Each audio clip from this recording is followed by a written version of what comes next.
next session, which is before lunch. Our session is on leveraging technology for building smart cities, which will be chaired by Dr. R. Meenakshi Sundaram, Vice Chairman, Mussoorie Dehradun Development Authority. I would like to request sir to come on the dais. Mr. Nitin Badoria, Municipal Commissioner, Dehradun Municipal Corporation. Mr. Prem Narayan, Director, Railway Stores, Ministry of Railways, Government of India. Mr. Rajan S. Matthews, Director General, Cellular Operators Association of India. Mr. Tilak Rajdua, Senior Director, Tower and Infrastructure Providers Association. And Mr. Krishna Prasad, Senior Sales Director, Asia Pacific and Japan from Cisco Systems Incorporation, who will be giving his presentation. Giving us this opportunity to talk about smart cities. So I know there is a lot of interest on this subject and there is a lot of interpretation in terms of what makes a city smart. And this is still an evolving story, so we haven't heard the last of it yet. But we'll share some experiences about what Cisco is doing globally and also in India in terms of evolving these cities to be smart, both greenfield and brownfield cities. But it's very relevant for India. If you look at India as a country today, we have massive challenges, right? You have a shortage of around 600,000 doctors in the country. You have more than 1 million nurses which are required in the country. More than 1.2 million teachers are required for primary and secondary education. 40% of energy in buildings is wasted because there is no integration, building automating systems and IT systems. Right? $10 billion loss because of traffic congestion and vehicles stuck in traffic, right? So I can go on and on, but I'm not going to read that entire slide. These are the challenges that we have, and if we can find a way to leverage technology to solve some of those challenges, then I think we have really applied technology in a very useful way.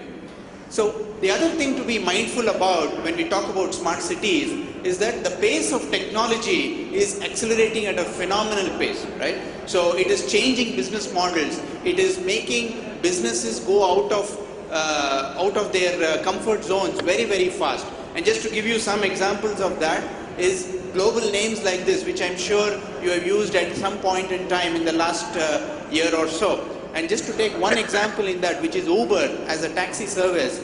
It's a company which is a technology company, but it does not own even a single taxi cab, right? And it's growing at about 40% month on month in India itself. The number of rides in cities like Bangalore and Chennai and Hyderabad is 5 times more than what they used to do before Uber came into play, right? So these are the types of companies which are disrupting, and it's becoming relevant even for India as a country. And if you look at technology, the cost has gone down dramatically. So this is just one aspect of it. We're talking about storage, which was about $120,000 for 5 megabytes. 5 megabytes is so small today that my presentation, which you're seeing here, is about 60 megabytes, right? So you can imagine the size that would be required and the cost to store this presentation about 40-50 years ago. And today you can get 128 gigabytes for less than $100. Right? So the cost of technology is going down, not only for storage, but also for computing power and network bandwidth. So network bandwidth is also going down, but it will take some more time to really come down to the level of storage and computing power, which is almost free today. You can actually do it on the cloud. An interesting point that I always look at, especially when we present in these kind of sessions, is just to ask a question: how many people are actually moving into cities every day? If you just take a guess about that, you would understand the impact of urbanization that is actually affecting cities across the world, right? So just a wild guess for this would be what? 200,000, 300,000, 1 million, right? Every day, the number of people moving from rural areas, semi-rural areas to cities in order looking for a livelihood, looking for a better quality of life, right? So the answer is somewhere around 180 to 200,000 people moving into cities every day. That's almost the equivalent of creating one London every day that is required to house these people. And also you need, in India itself, 590 million people will live in cities by the year 2030, which is almost 1/3 of the population of the country, right? So this is going to put huge stress on urban infrastructure. And that is the question where Cisco basically asked ourselves to see how can we actually apply technology to solve related to waste management, power transmission, water transmission, traffic management, security, etc. Right? So these are the challenges that we solve for cities, and essentially that's what Cisco did about 6 years ago. So this is something that we started 6 years ago, because everybody knows Cisco as a routing and switching company, right? If you want to buy a router or a switch, you go to Cisco. 80% of the global internet runs on Cisco equipment, right? But we looked at it ahead and said, how can we apply that same technology to solve city challenges? And we came up with, solutions which are already being implemented now in about 80 cities worldwide. For example, Smart City Wi-Fi, which is spoken about today by the CM sir as well as the Chief Secretary, that it's going to be rolled out in Haridwar and then across all the other districts, which is, I think, is a great initiative, because you can actually deliver governance on mobile devices using Wi-Fi as the transport mechanism. It can actually go down to the last mile and reduce the cost of governance in a tremendous space. Similarly, we have other elements of the solution which are used for city management. And we'll see some examples of that in the coming slides, right? Very interesting concepts that we are doing. For example, smart street lighting. So there is a change that is happening where in the next 5 to 8 years, around 4 billion street lights are going to get changed from halogen mercury vapor to LED street lighting, right? So instead of doing just street light conversion from halogen to LED, what if we can embed smartness into that same light pole? So what you see as a light pole over there, if you have a smart node that is sitting behind that light luminaire, you can actually do much more than just do smart street lighting. Right? So this is what Cisco is doing. We've already done this in Bangalore. We're doing this in Hyderabad. We are executing the first pilot in Jaipur and other cities in India. And of course, as I said, around 80 projects worldwide. And the beauty of this is that it has an integrated camera with the same sensor, which can actually do a lot of other use cases. That once you do smart lighting, how about traffic? I'm sure this picture is very common to all of us, right? On an average, just as an example, in Bangalore, an average person spends about 4 years of his life stuck in traffic. Okay, so how can we actually help use technology to solve this problem of traffic congestion? So we use the same thing which Cisco has developed, which is called a smart parking solution, which basically tracks the movement of vehicles. It tracks the available parking spots in a city, and it provides that information to a user on his handheld device. So you have a hand phone, you have any kind of smartphone, it gives you a map of all the available spaces in that particular area where you are driving. Because of GPS, you're able to know that. And it also tracks the available parking slots that you see there, that when vehicles come into park, it actually tracks that location. Similarly for surveillance, using the same camera on the street light pole, you're able to track the vehicles at a roundabout, at a traffic junction. And today the software analytics is so advanced that you can actually enter coordinates in terms of type of vehicle, color of vehicle, potential time of day when the vehicle was spotted, and it gives you an audit trail of where did that vehicle go in the last 7 days. So it actually helps security agencies do their analysis much more efficiently. One of the interesting projects we have deployed in Bangalore is the Smart FIR Registration Center. It's actually a small cubicle like what you see on the right side, where this cubicle is placed in a mall, in the airport, in the railway station. Anybody who wants to register an FIR just walks into the cubicle, talks to a police officer, and within 20 minutes he has an FIR acknowledgement copy. Because there's a big challenge today in India, at least we have seen, that police stations refuse to register complaints, especially if it's related to women and child and other kind of issues. There's a lot of intimidation, a mental block in terms of people going to police stations. So the police chief in Bangalore decided that he's going to take the police station closer to the citizen so that they can register complaints wherever they are. The other thing is about healthcare, right? When we talk of smart city, how can you deliver healthcare in a efficient manner without actually touching the patient? Because in 80% of the cases, it has been proven that a doctor does not have to physically touch the patient, right? Around 8 to 10 clinical parameters can be measured and diagnosed remotely using telemedicine solutions. And Cisco is driving this in a big time in rural areas in Karnataka as an example. The other aspect is waste management, right?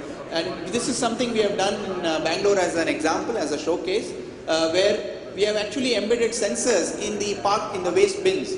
So these sensors actually monitor the level of waste inside the bin, and when it reaches a certain threshold level, it basically sends a message back to the sanitation department to come and pick up the waste. Rather than going to the bin when it is only about 25% full, the truck goes to the bin only when it reaches a certain level of fullness, right? So this actually helps reduce, fuel consumption for the trucks, also the time that is wasted in terms of going outside. Biggest challenge we have is water.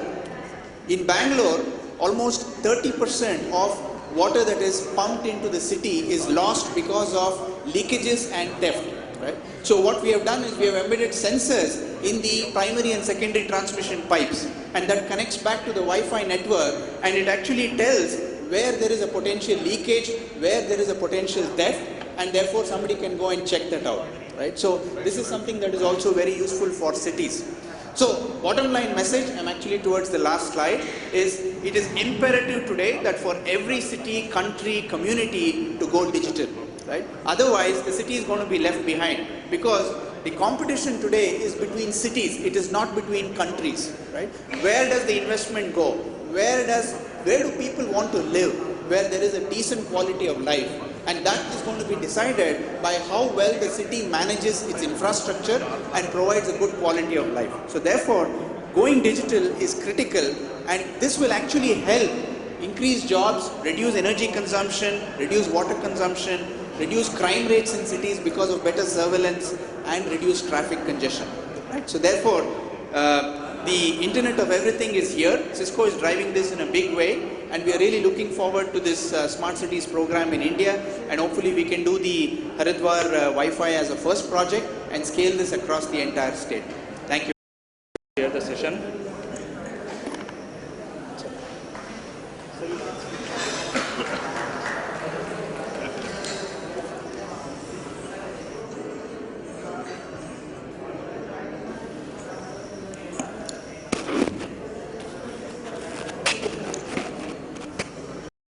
This session is leveraging technologies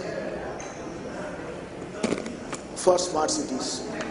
Now, day before yesterday, there was a glittering ceremony in Delhi where the Honorable Prime Minister has launched the Smart City program of the Government of India.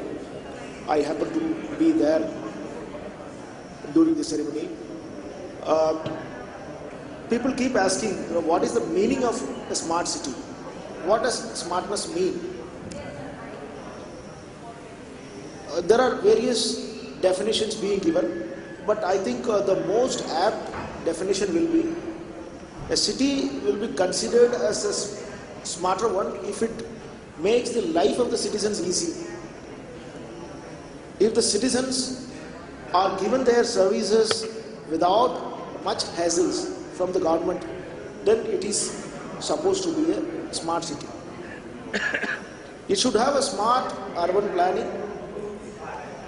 Every part of the city should be meticulously planned. It should have a very efficient public transport system.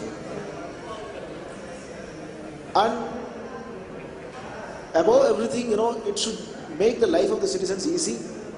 Now, if we make the citizens to stand in a queue outside the government office for getting a particular service done, then it is not 21st century governance. That means that we are not giving the citizens a comfortable living. If we don't leverage the technology, then definitely we cannot make the citizens' life any easier. So a smart city will have to necessarily incorporate the technology, the information technology as a very, very effective tool for delivery of all the citizen services. We in Mussoorie Dehradun Development Authority, we have launched an ERP system for the Development Authority, which has been functioning. A portion of it is functioning for nearly 2 years, and a portion is still being developed under various stages of development. Some modules are being tested. 2 years before, we had decided that we want to become a complete e-office.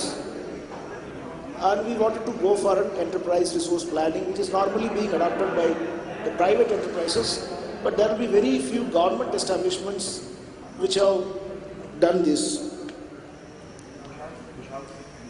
When we were contemplating converting the entire office into e-office, I insisted that the G2C services should come first. Let us make the citizens' life easy. Within the government, whatever other works that we are doing, we can do it later on, but let us take the G2C services first. So we took the presentation that you are seeing here. It shows the different modules. So this is our website where you can go to the online map approval system or the public grievance redressal system, or if you want to declare your violation and do a self-compounding, then you have this self-compounding system also here. You can, even the RTA applicant can ask for their information online using this portal. Coming to the map approval system, a citizen can log into the portal and submit application form electronically, which will include one AutoCAD map and one scanned copy of a signed map, because the map requires the signature of the applicant and of the architect. At the same time, if some modifications are to be done, we need an AutoCAD copy also. So he has to submit both these along with the relevant documents. The number of relevant documents has been reduced to a minimum.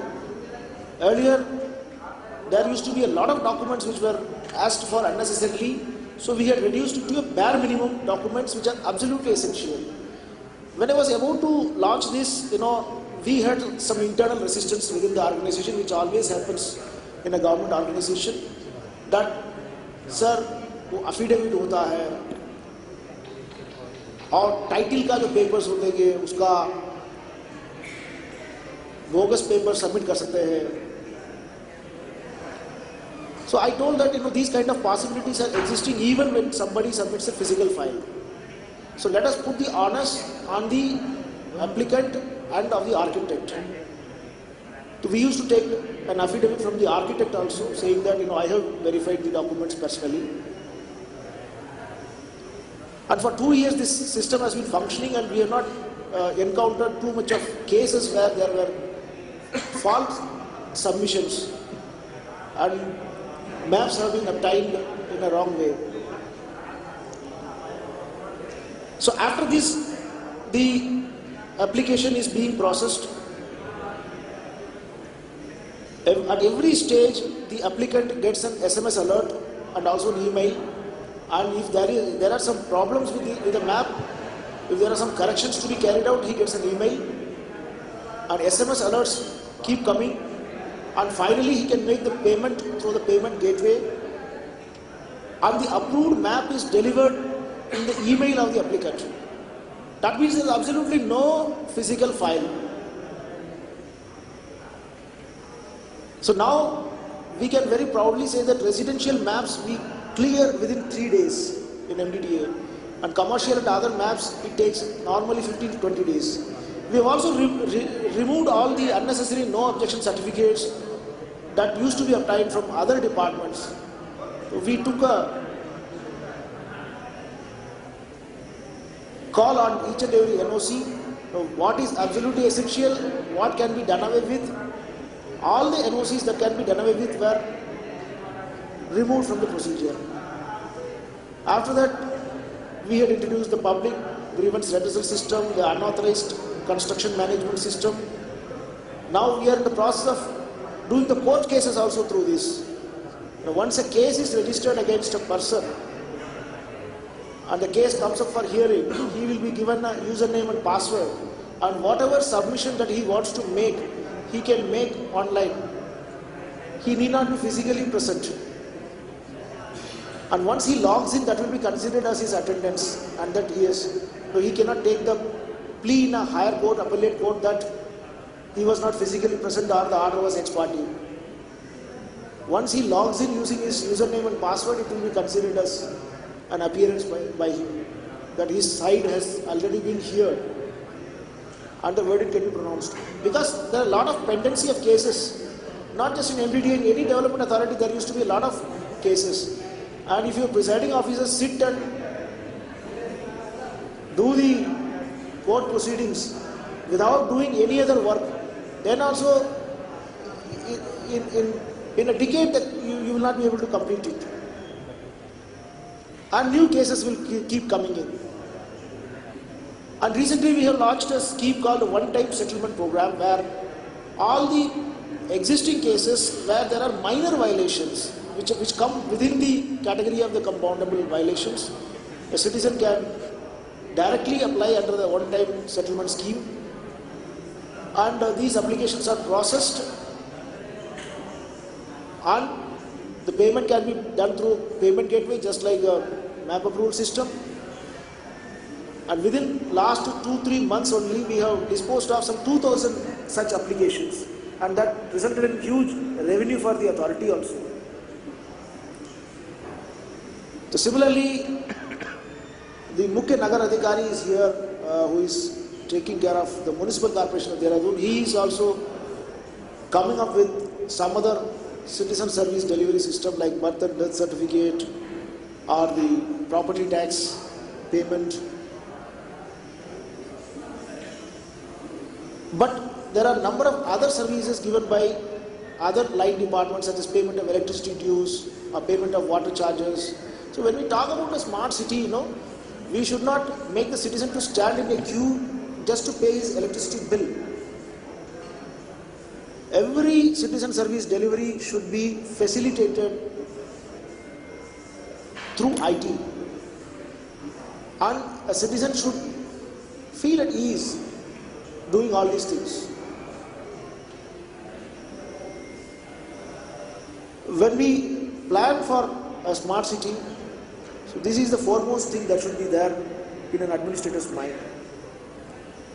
Now there are some more speakers. I would like to hear them through on the topic. Thank you.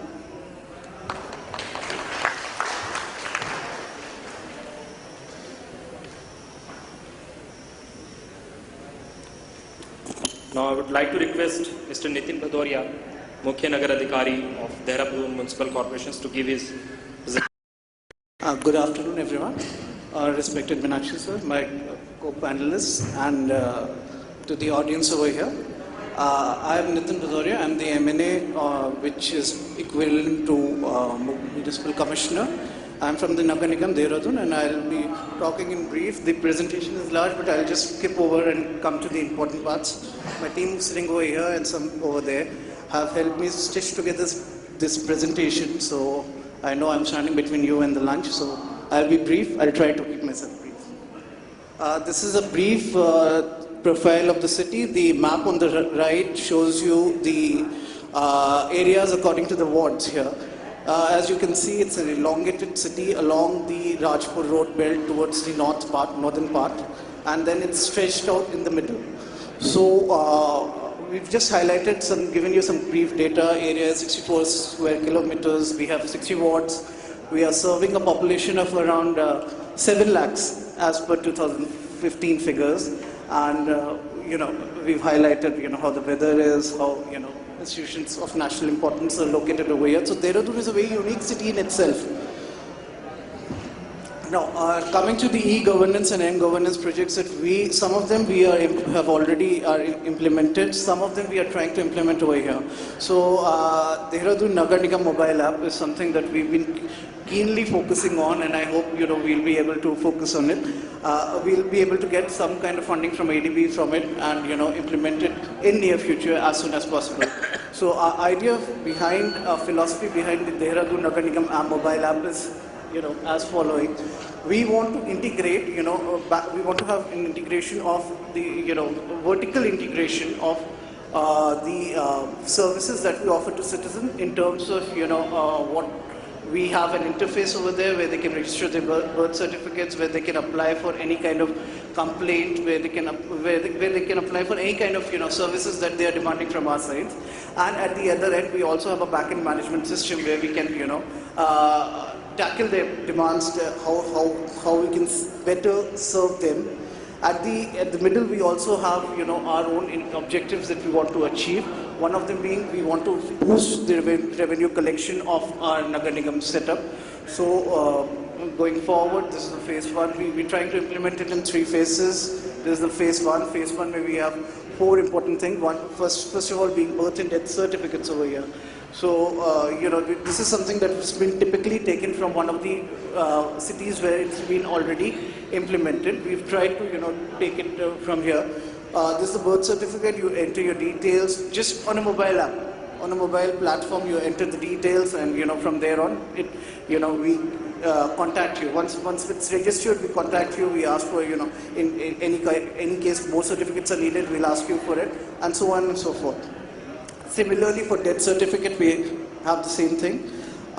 We also wish to offer city information services, like which are the nearest doctors, which are the nearest schools, which are the nearest emergency services to you. Some kind of, some people who come from outside, what are the places to see? We have highlighted Thara and Robbers Cave over here, so on and so forth. Phase one, we also have complaint registration system here. We already have a complaint registration system which is functioning within the Dehradun Nagar Nigam setup. It is a telephone-based system. We want to make it, we already have an online system as well. We want to take it on a mobile platform. So these are the different categories around which you can find your complaints. And you will also have a feature to check complaint status. We'll also offer you what are the details, how to contact us, So these are the elected wing details and the admin wing details. We believe that increasing transparency would help us serve you better, and would also enable citizens to know what and how and where they can demand their services from.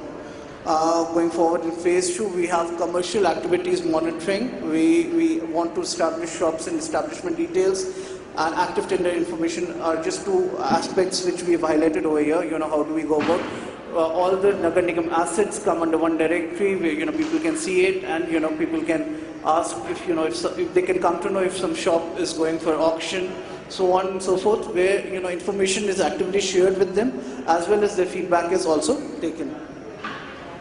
Citizen facilities, we whatever assets that Nagar Nigam has, we would like to make them available online. Something like auditorium. We have an auditorium over here where what we could do here is that we could display this auditorium is booked from this time to this time, so people can schedule their activities accordingly. So on City Civic Center, we can probably integrate with fire stations, the ward offices, community halls that are here, and use these assets in an integrated kind of fashion. And online forms, most of the times we find that people are rushing to Nagar Nigams will find reaching a typical babu and asking where form they do. I don't want such situation to arise, so we actively put all forms over there, and people can download this, and an online version would have the same legal sanctity as what an offline form would have. So on the right you can see what forms we have. Marriage registration, we can work in tandem with a lot of other institutions like district magistrates institution, which is dealing with marriage registration, because the idea is to give all facilities under one kind of establishment, one umbrella here. At the end of it, we also want to have a control room grid. I specifically asked a few of my colleagues over here, that I want a facility wherein I walk into a control room, it can highlight these are my problems for the day and how do I solve them. At the end of it, I receive reports and then I have to make an active sense out of it. It just defeats the purpose. So my colleagues came up with this solution that you have a control room grid. So I think this is something that we've taken from Pune, and I feel Dehradun itself can implement the same here.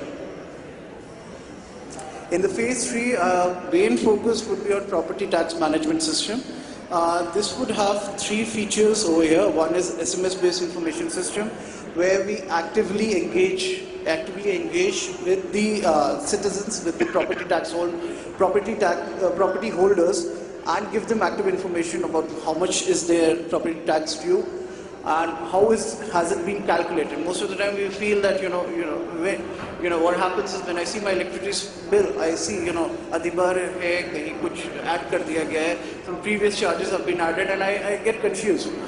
So we want to share an active information from our end, how it's been calculated, what is the carpet area, in case of any kind of dispute, they can contact us. So we have a SMS-based information system where we actively engage them, as well as at the same end, we also have a dispute redressal mechanism.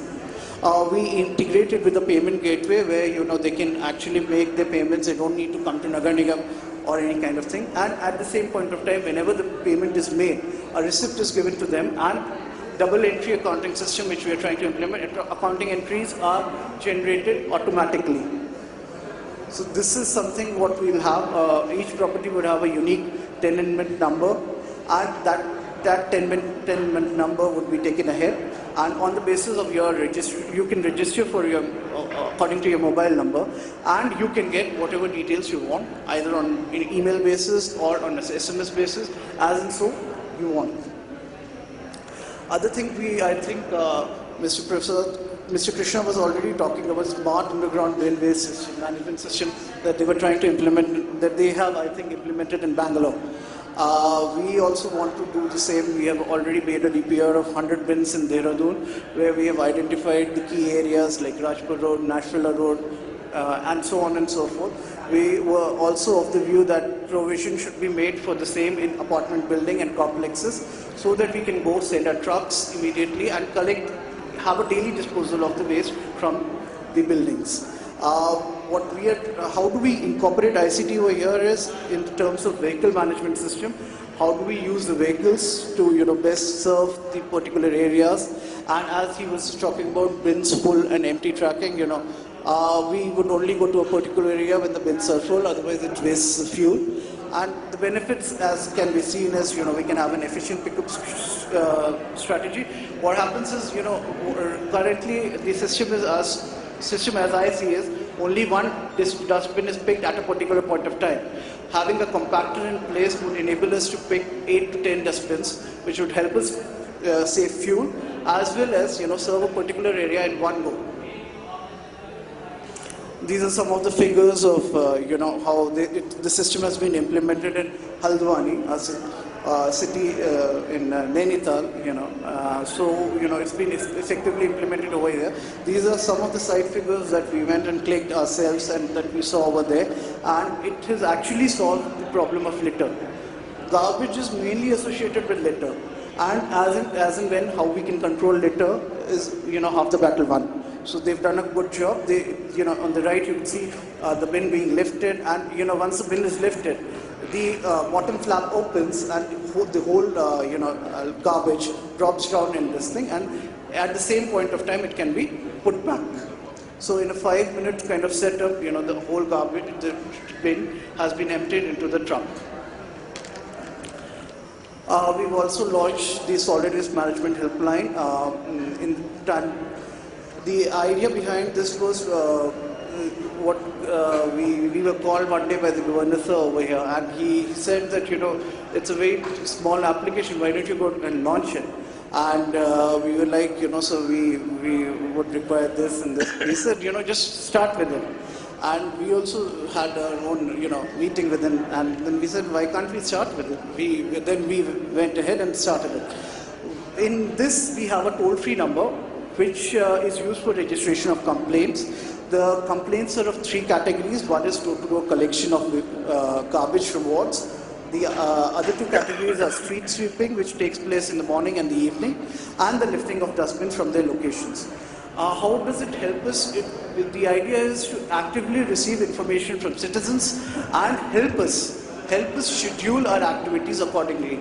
Like if a citizen reports to us that a certain DP has not been lifted, then we can schedule our lifting of DP accordingly.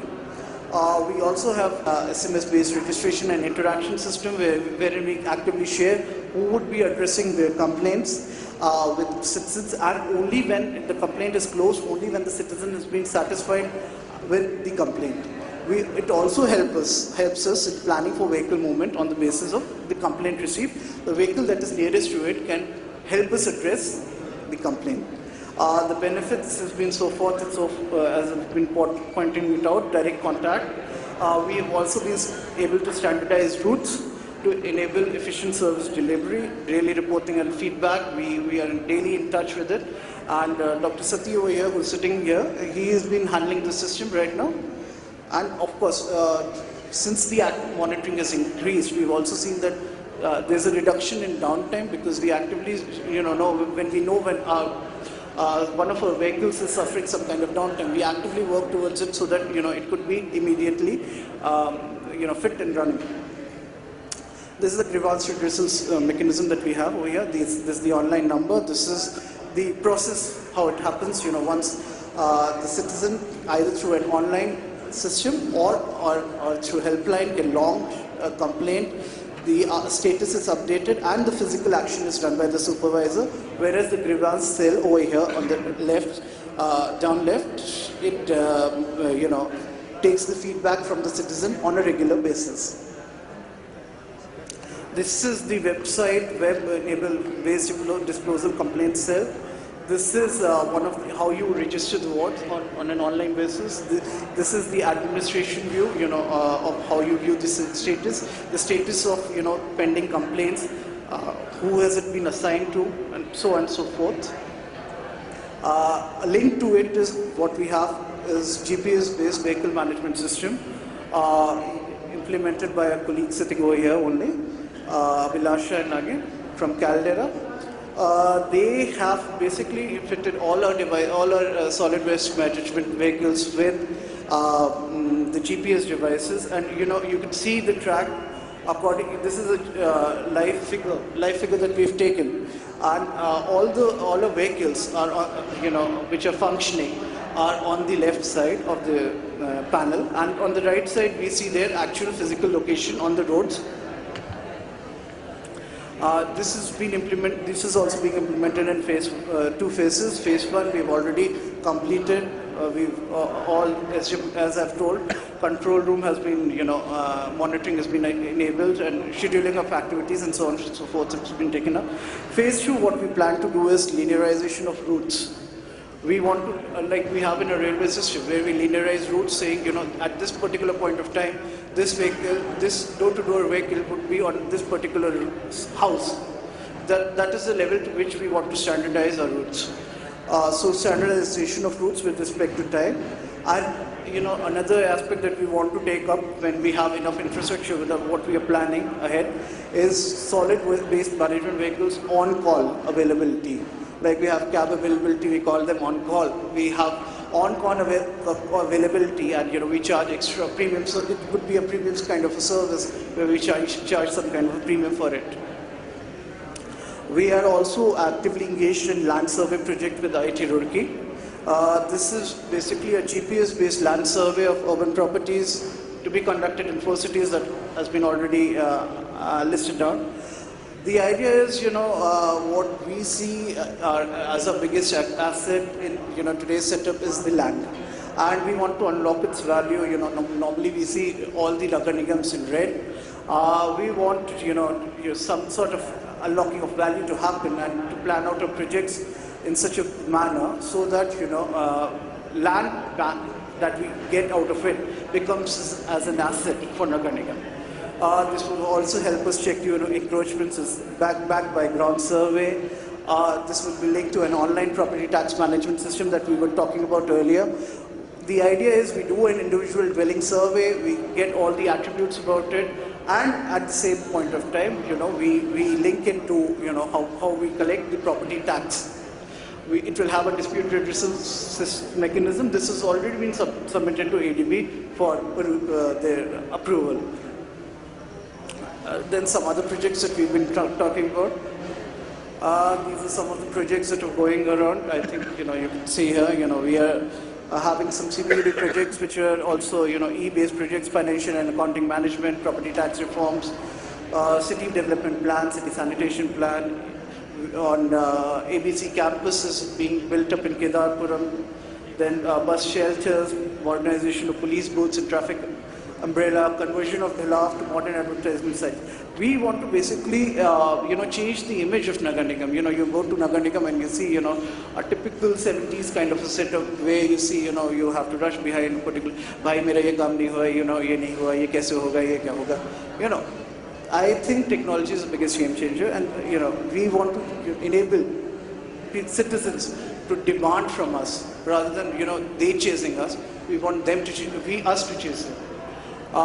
We have some CSR projects that we are doing in tandem with MDDA and ONGC and HUTCO. We have collaborations with NGO sector. We have a climate change resilience project going on, where we are trying to, what we are observing in Dehradun is, a lot of climate change is taking place. You're seeing today it's become very hot, and Dehradun would not be like it, 10 years back. So we are trying to develop some kind of that. Whatever we cannot operate on our own, like the Kanji House, we have outsourced it for operation by NGOs who can do that. So we have a relationship with Waste Warriors over here. Then these are some of the MOUD projects that we are already doing under GNNURM, BSUP, RAY, and LULM. These are the projects which are under planning. I've already talked about the underground dustbin, mobile toilets actively. We want to construct a water park at Niranjanpur, beautification of Gaira Devi Park, and underground service lanes at Paltan Bazaar. The MC mobile app we've already talked about. We also actively want to pursue e-office implementation, which we saw in Chandigarh and Nagar Nigam, and digitization of records that we saw in Jaipur Nagar Nigam. And I think this is achievable, and probably 3 months down the line we'll be actively pursuing it. Modern slaughterhouse, this is also being talked about. A rainwater harvesting system at workshop for cleaning of whatever vehicles that we use. Beautification of Gandhi Park, redevelopment of our own office complexes. These are things that we are actively pursuing. This is the whole advantage. I think everybody would agree to it. In the end, I would just say that our aim is to empower citizens, transforming their rights into entitlements. I think technology is where we get that much leeway to do that. Thank you so much.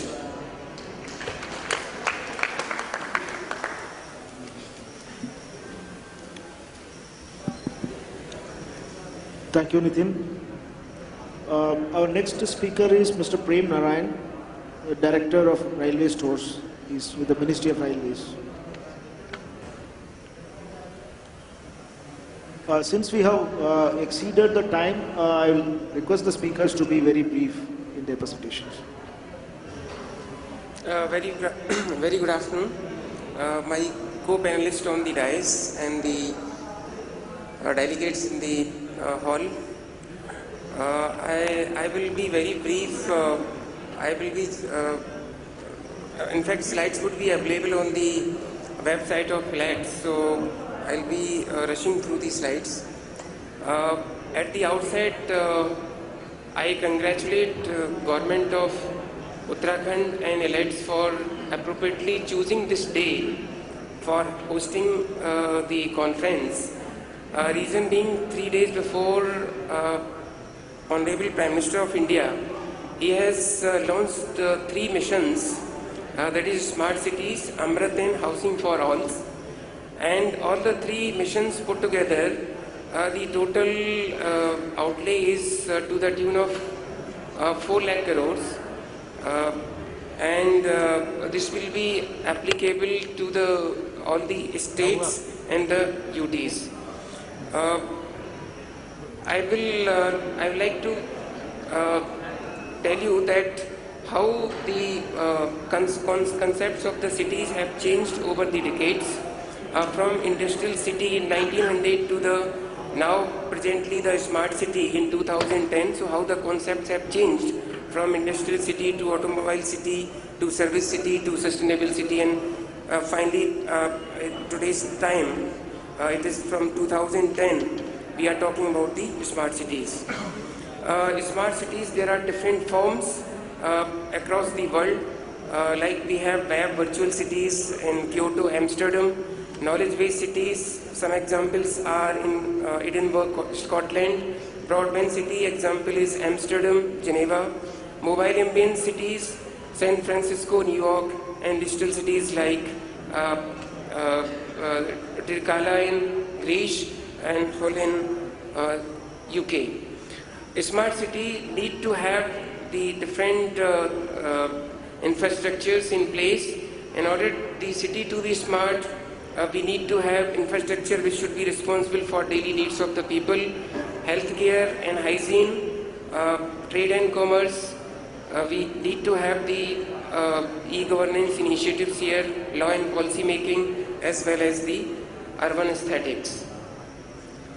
The definition of smart city, I like to say this is one of the most accepted definition.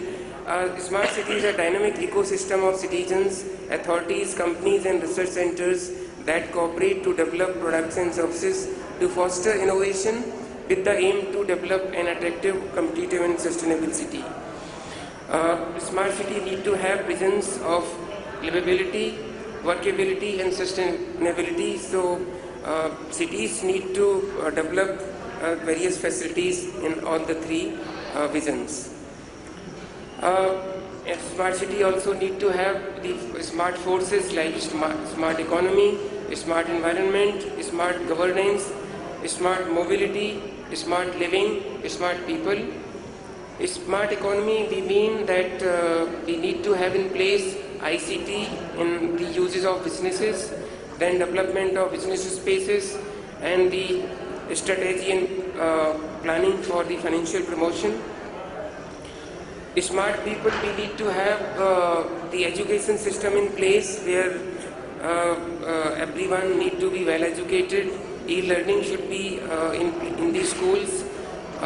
Human capital where the companies and the knowledge centers they interact, and there should be also initiative towards R&D for having the development for the infrastructure. Smart governance, we need to have active participation of citizens and smart use of e-governance, that is implementation of the access to information, online service and high quality of services. Smart mobility, here we mean is that the public should have access to the new technologies, transport facilities and use of facilities for everyday urban life. A few clips of how the smart city should, how the mobility in the smart city should look like. These clips are from city of Barcelona. In these, for smart environment, we need to have surveillance system to detect any crime, monitoring the policing operations, as well as online publications, promotion of cultures. A few clips for the smart environment where the solid waste management need to be managed and handled in a manner so that city looks neat and clean. Smart living, we need to have e-health, inclusions for providing the online services to the patients. Smart living, we need to have proper city development plan in place, and also we need to develop green spaces. This particular picture shows if we have different smart solutions in the areas of hospitals, highways, factories, then we need to, then in that case we will have good governance, we will have transparency, we will have comfort to the public and safety as well as cost saving to the city as well as to the public. This is one of the example of Amsterdam where 1% of the city's waste end up in the landfill area, and waste to energy system, there the supply of 75% electricity is given to the household of the Amsterdam from waste to energy plant. This is more interesting, as I mentioned. Three missions which have been launched by Honorable Prime Minister. Smart city. There are 100 smart cities. The outlay here is 1 lakh crore, 48,000 crores from the Government of India and matching share from the state government and ULBs. Another mission is the Amrit Atal Mission for Regeneration and Urban Transformation. This is worth 50,000 rupees from the 50,000 crores from the Government of India and balance from the states and ULBs. Then Housing for All. This has got outlay of 2 lakh crore for 500 class 1 cities. The smart cities need to be selected based on the competition. So guidelines have been laid down, and there is a two-stage system for selecting the cities. Some of the features of the smart city would be promoting mixed land use, housing and inclusiveness, creating walkable localities, and promoting transport in the cities. Core infrastructure, we have got 10 core infrastructure which have been identified in order to make the cities livable as well as comfortable. Smart solutions there are 21 smart solutions to be implemented by the cities, and based on that, cities will earn the credit for that. This pie chart shows the smart cities across the country, how the a particular state will have a number of smart cities allocated, and the duration for the mission is 5 years from 2015 to 2020. Process of selection, it has got two-stage process, shortlisting of cities by the state, and stage 2 is the competition challenge round for the selection. These guidelines are available on the Ministry of UD's website as well. And as I told, the total outlay for this smart city is 1 lakh crore for 5 years duration. Amrit is parallel to the UIDSSMT, which was a part of the JNURM. Government of India has found that small towns also need to be developed, so 500 cities will be covered under that.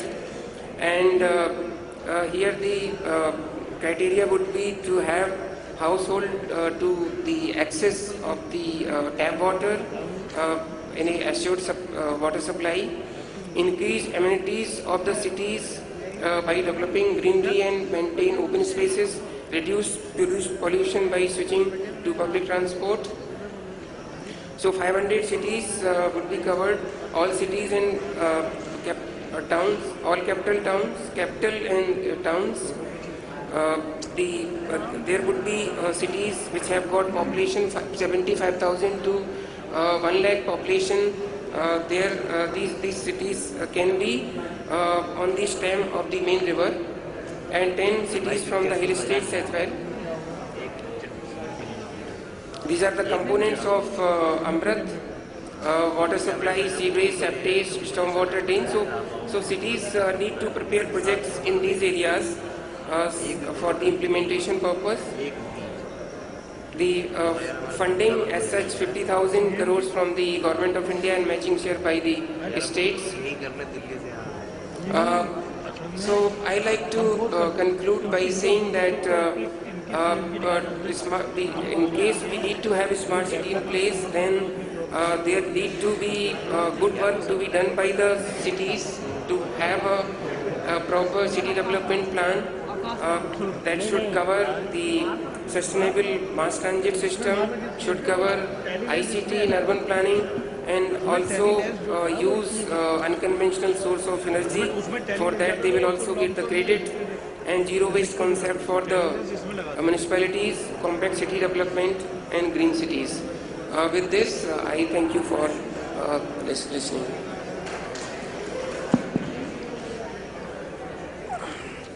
Thank you, Mr. Narayan. I would like to remind the speakers that we have overshot the time by 45 minutes already, and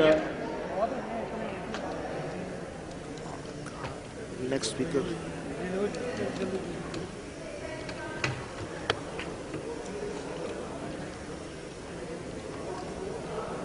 Next.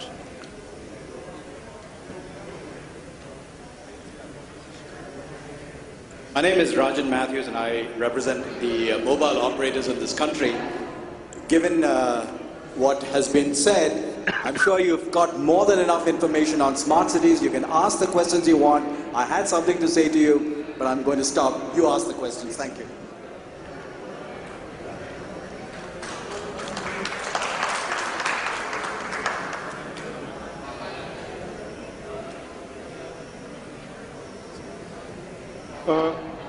I would like to invite Mr. Dua, Tilakraj Dua, Senior Director, TAIPA.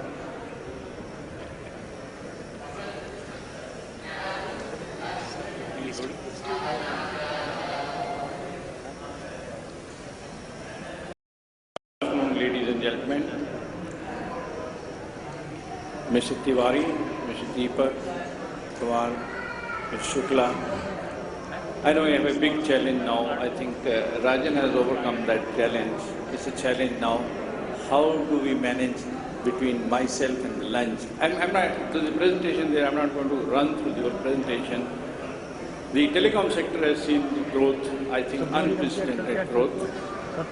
We've seen from 1994, less than 1%, going over to 100%. This morning we heard all e-services, e-payment, e-grievances, e-governance, e-passport, e-travel, all that stuff that we could listen was, but the one piece that was missing is on the infrastructure development.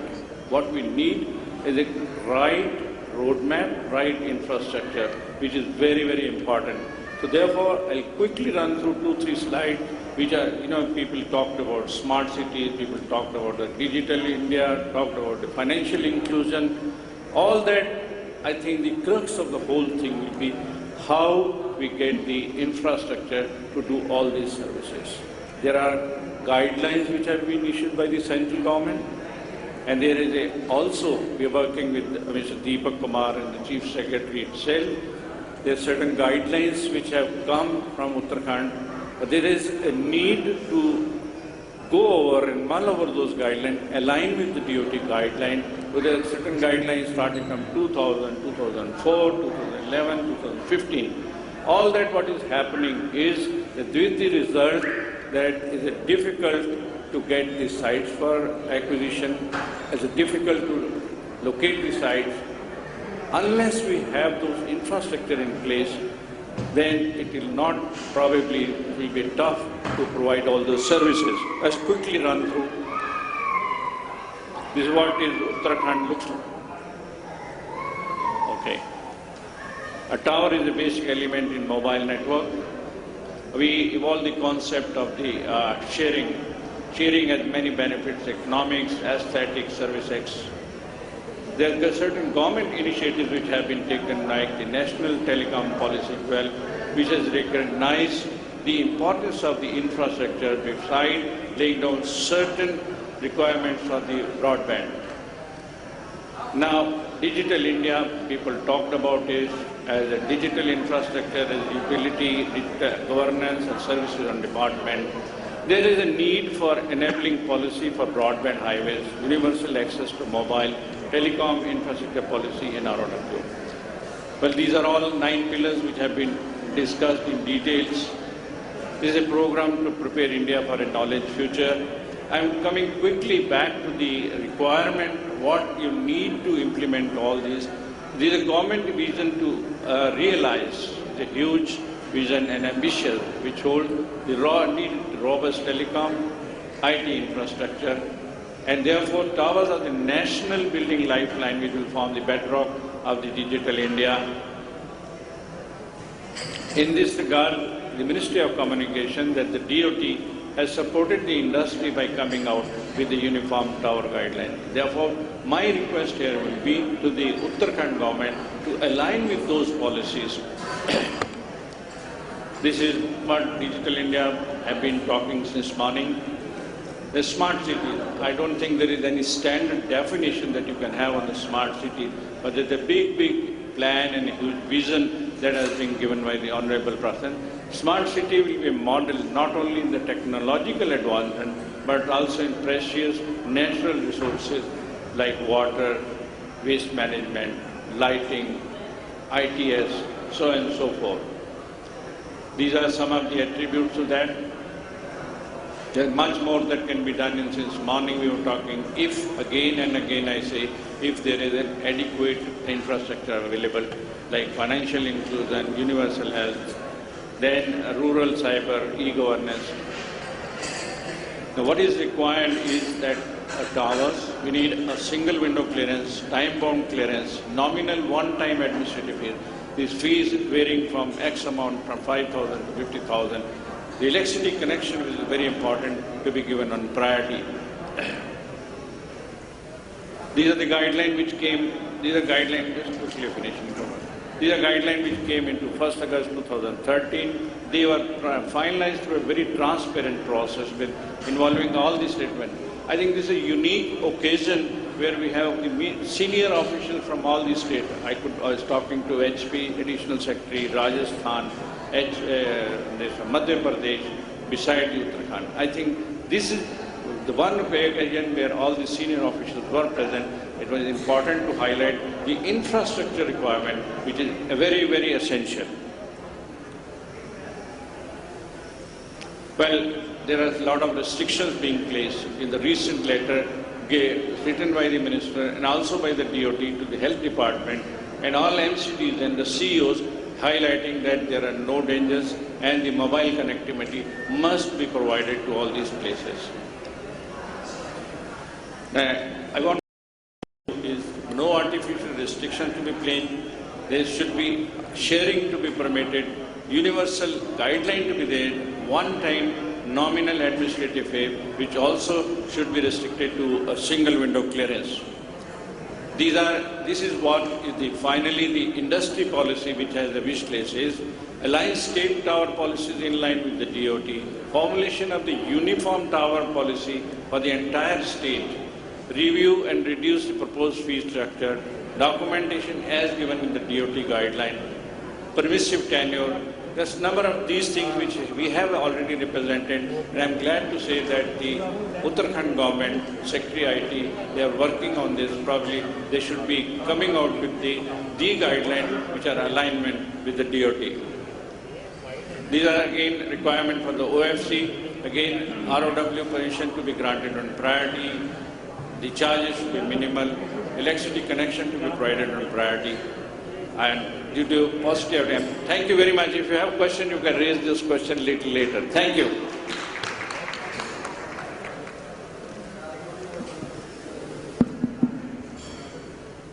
Thank you, Mr. Duwar. Now we have time for taking 3 to 4 questions. If anybody want to ask anything.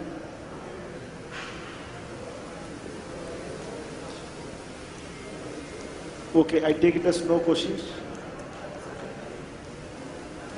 Thank you so much, Dr. R. Meenakshi Sundaram, sir. I would like to request to Mr. B.K. Gupta, DDG term, and BSNL CGM, Mr. S.P. Shukla, to give mementos to our dignitaries. Please come on the dais, sir. Mementos.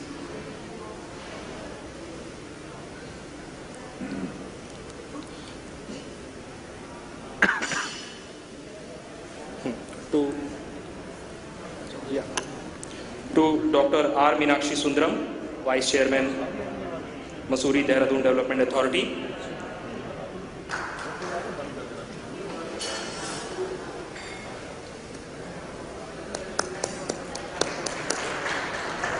And then Mr. Prem Narayan, Director, Railway Stores, Ministry of Railways.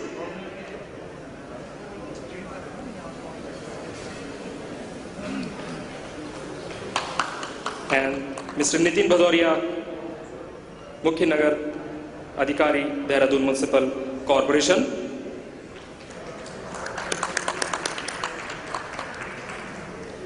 Mr. Rajan S. Matthews, Director General, Cellular Operations Association of India.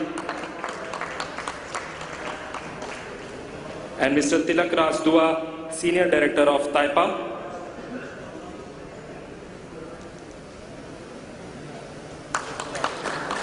And in the end, Mr. Krishna Prasad, Senior Sales Director, Cisco Systems.